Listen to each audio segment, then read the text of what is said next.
Prime Minister and opposition leader have come together on the election campaign to acknowledge the problem of racism in Australian society. But the rare moment of bipartisanship wasn't shared by one of the government's most senior figures, as Andrew Green reports. The nation's march towards reconciliation is a long one, but it's a cause political leaders are signed up to. A journey that we have embarked on in years past and will no doubt complete in years to come. This was, is and always will be Aboriginal land.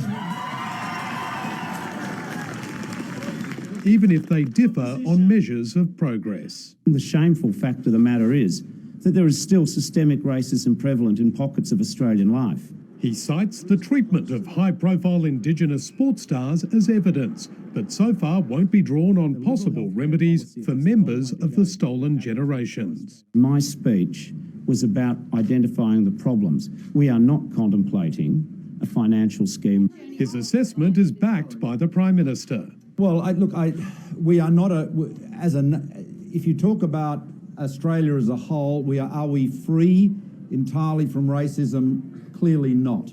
But I have to say we are the most successful multicultural society in the world. But the government's campaign spokesman isn't rushing to join the bipartisanship. That is a very negative view of Australia. Yes, of course. I mean, there are issues from time to time that need to be addressed, but to make a blanket negative statement like that is very disappointing. Tonight, Australia's political leaders are putting aside their differences for the Indigenous round of football.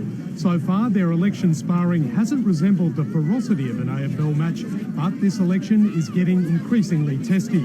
Tomorrow, Malcolm Turnbull and Bill-Shorten will again come face to face for a debate.